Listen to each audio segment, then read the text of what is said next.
So I have a new girlfriend, and we had our first date in a park. I gave her a bouquet of weeds, and she loved them, so much so that she actually let me give her an awkward kiss on her forehead.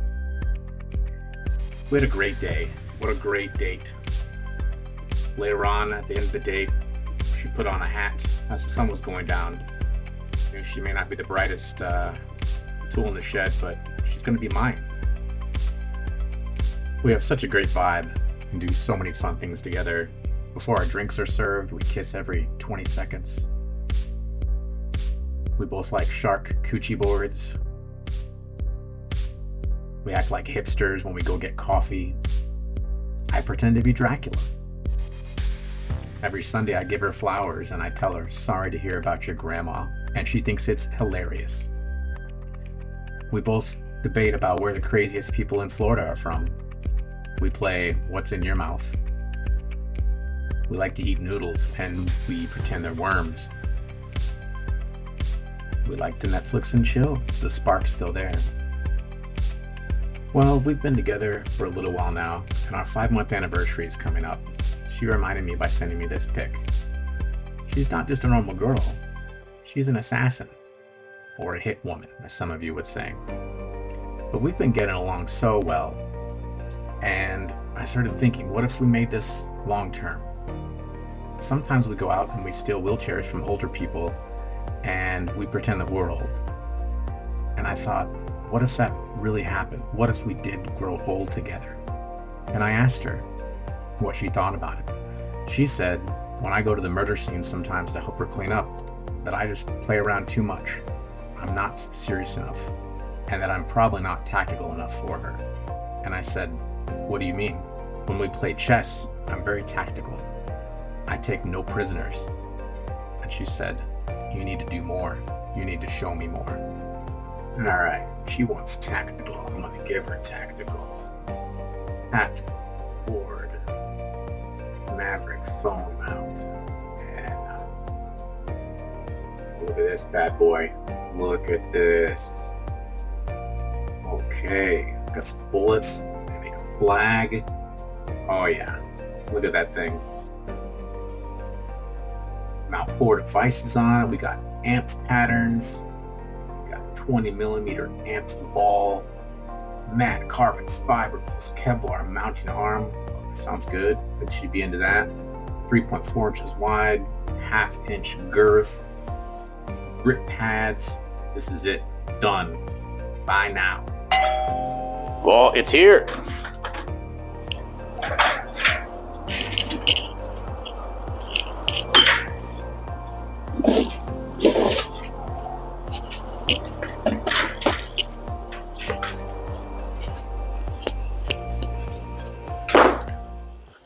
Okay, let's go through the box. This is what you'll receive if you order this. A little bit of info about the company, some instructions there. Looks like a sticker, one big sticker. Here's the arm. Let's see, good quality. It's just hardened plastic. Looks like metal screws inside. I'm not sure if this is real carbon fiber or not. I'll have to check on that and read. Some set screws, it looks like. Here's your phone holder. A little sticky on the operation there, right at the very start. So maybe that'll go away, or either a little bit of oil would possibly fix that. Some other hardware. These are your nuts. Not your nuts, the nuts to use. Some more hardware. So it looks like some screws, washers, and then looks like maybe nylon insert nuts. All right, there is the RAM type ball. If you're familiar with RAM systems, you'll know why I called it that. And there's a few other things. Looks like it's nice. It's going to come with tools. A Phillips screwdriver, a wrench. It'll fit the The nuts, I'm sure they're they give you the correct size drill bit. Nice. Allen wrench. And a 50 caliber bottle opener. I think this is, no, this isn't quite a 50 caliber. What is this, guys? Maybe you would know. 223? 50 caliber is much bigger than this. I've shot a 50 caliber, but it's been a long time. But cool little bottle opener. Keychain here. And it actually gives you a QR code. It says, "What is this? Scan me to find out." Not sure. We'll have to scan that and find out. And looks like here's your main mount piece. And they even give you a pry tool for your dash pieces. Nice. It looks like it comes with every tool you would need, except actually a drill to put the bit in. So here's your main mount. This is going to go inside the top cubby there. Set that down, and you'll be able to actually put this anywhere on here you could fit. So you could put it on the passenger side if you wanted, or the driver's, anywhere. Nicely made. Has their logo here in the center. Rubagrid adhesive on the bottom, and then of course you do have the spots where you're going to drill. Maybe that's if you didn't want to drill, you would use the adhesive, but either way, I'm going to drill it in. I'm going to do that. So we'll see. Maybe we can see if it would stay if we did not drill, because I know there might be a few people that don't want to do that, but I just think the part's going to be so cheap, I'm not worried about that. All right, first step is to get this tray out of here. Let's see if we can get this out with too much hassle. I'm just going to use the provided pry tool. And from what I understand, I have a clip here, here, and then there's one over here. So most of the clips are on the kind of toward the left, somewhat. So I'm going to see if I can get in there to pry that up. And I can get under right there a little easier. Let's try and get under this side. There we go. Let's see how difficult this is going to be.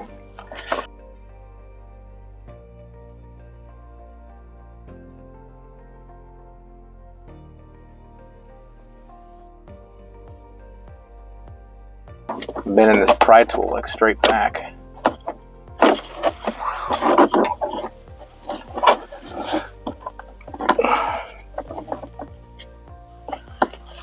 Yeah, I think we want to go straight up. This pry tool is bending.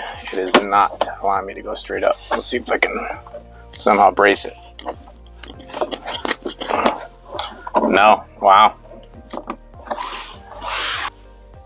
All right, so I went and picked up a microfiber cloth out of my toolbox. I don't really want to mark up the dash any more than is necessary. Wow. I'm going to go try and get a different pry tool. I appreciate that they provided a pry tool, but I don't think it's quite strong enough.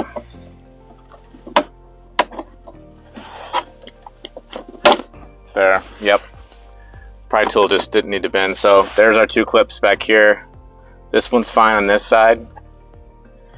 This split, but I think it'd be fine. This will just go right back on there. So no harm, no foul, but I should have started off with the microfiber, so learn that lesson from me. I don't think any of these will be, you won't notice any marks there, especially after the sun hits those a few times, but there we go. Okay, let's continue on. Next thing we want to do is we're going to mark the holes where this is going to go. So this should, mine at least came attached already. And by that I mean this top piece is separate. It's held on by these 4 screws here. So you want those all together. You're going to put that in there. There's really not any play left to right. There's maybe a millimeter. Up, down, doesn't really want to move. We're going to take the provided screwdriver. We're going to put this into where the holes are on the bottom. Press down. Try and get it right in the center of the hole. That's going to give us a marking where we're going to drill in a second. All right, one more to go. All right, take that out of there. We have our 4 holes. And I said, provide a drill bit. Let's see if I can get that started on there.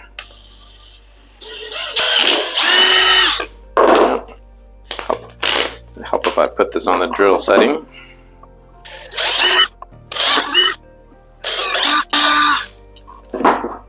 Okay, clean all that out of there. Now we're gonna get some alcohol. I'm gonna clean the bottom of this so that when we use the tape on the bottom of that piece, it'll stick well. Before we can do that though, we do need to take this off of here. Okay, so luckily my 3D printer is right close by, so I'm gonna clean this out real quick so that our tape will stick good. It'll take just a couple seconds to dry. While that's drying, I'm gonna go ahead and remove the rest of these screws. Slippery little sucker. All right.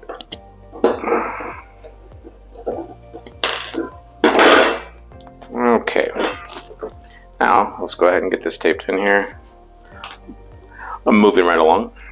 Now you want to make sure that all of your holes line up. So grab these tabs.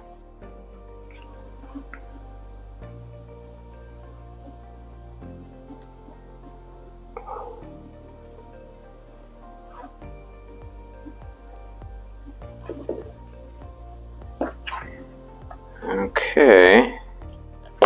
Actually, I don't think I'm going to press that down any further until I just see that this actually lines back up on here. Yeah, that's okay. So press this down the rest of the way. Just hold it for a couple seconds. I think we're good to go. Make sure I put these screws over here with that. Now what we're going to do is use our screws that have the nuts and washers also. The screw goes into the top, and then your washer and nut are going to go on the bottom.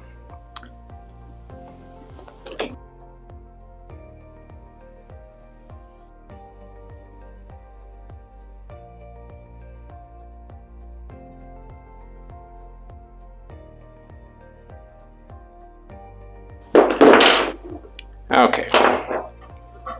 Now we want to go out to the car, and you want to see where you want to fit this on here. You're going to use it over here, far to the left, in the middle, and the right. I'll take you out there and we'll kind of get an orientation. I think I'm just going to still probably put it to the left all the way. That way it's just close as it can be to the driver's side. I want it to clear off to the side of the screen, so I don't want it to interfere with the viewing of the screen at all. Okay, let's go through our options here. Before I do that, I just want to point out that the balls here for the ram mounts are actually knurled, and the bottom of this has kind of like a little thin rubber coating on it. So there's definitely some good quality in the build of the parts. I think all the hardware is nice too. And again, a friend of mine gave me this. This is not sponsored. A buddy that actually has a Maverick for his work truck, and he won't be using this for it. So I have no affiliation with Bulletpoint and no reason to say anything. But I will give it up when I see some good hardware here used. But so on the left side, I think it's probably where I'm going to mount it. You know, running everything in portrait mode, usually the way you're going to use this probably 90% of the time, unless you're trying to watch a good movie going on the road, and you know that's cool. But if you mount this just like that, I'm able to drop it down over to the side here, and that gives me another inch down. I do not ever want phones up in my eyesight. I don't want it to come across any point of view where I could be, you know, not seeing a car coming at me. Any of these people with the windshield mount suction cups, stop it. Just don't, unless you're going to put them off to the far left corner. Don't use those right in front of your eyes. It's just not smart. Anyway, there's my preaching for the day. But if you like to watch movies while you're driving and you want to do horizontal mode, you just loosen this back one, and you can actually spin this around and then just tighten that back up. You'd be all set. Okay, we're all good to go here. I mounted this at an angle here because if I would have mounted it up here, I wanted to put basically this up here move this whole thing over and up. By doing that, I would have covered up our screw holes on the left side though, which we need to mount this to the lower piece. So this will get us really close, and actually I checked it out and it's going to be perfect. Perfect where I want the phone to be. These are also pretty cool here. It's a nut for the back side and it has a square on the side, so that square will actually fit in the groove and then it'll hold itself from turning. These aren't mentioned in the instructions, so maybe they were kind of a later modification. Kind of just, they don't need these, it just makes it easier for you when you put it together, so that was kind of nice. Then you can just kind of set that up in there, hold it with your finger, and then you can tighten down the top with the Allen wrench that was provided. Worked out really well. Oh, by the way, I did look this up. It is called the Effet tool, and it does serve a purpose. I don't know that you would necessarily need it, but it might be kind of handy to have once you get this thing to exactly where you want it. Well, there's a little clue for you. All right, here's a final look, and this is what we're working with. It actually, I think, is going to be just fine right here. This is not in the way of your view of the screen whatsoever. And this phone's a little bit bigger than the phone I always use, so it still works. If you're using a bigger phone than this, I mean, like, you're going to have practically a tablet. But I think this would be great. That would allow you to actually run full screen music if you wanted to. You could even run your Navi apps on here, or vice versa, whatever you like to. If you'd like to have your Spotify up here and you want to do that, but you know, it would actually just kind of allow you to have your CarPlay, Android Auto stuff up here on this screen. If you, because if you're going to be driving, you could actually just touch. Actually, easier than dealing with your stereo over here. And it's actually quicker to even glance at that than it is at the speedometer. I don't condone putting anything on there that you shouldn't be messing with or looking at, but if it's going to be anywhere, it's probably better right here than all the way over here, where you're going to be having to take your eyesight off the road to look all the way down here and then back up. So, yep, I think this is what I was looking for. If I am in the passenger seat, this thing will swivel over there. My significant other never puts her phone down, so I don't think I need a second one for her over there. But if this helped you out in any way, please give the video a thumbs up and subscribe if you'd like to see some other videos on Maverick or Bronco installs or reviews. Cheers. Also, real quick, to fix this where it was sticky right when you pull it out, I put a couple small zip ties, one on each one of the rods, and so now there's no more stickiness because it doesn't allow it to go all the way in. And I did use the Effet tool, and it came in handy. It works. And oh, by the way, she liked it.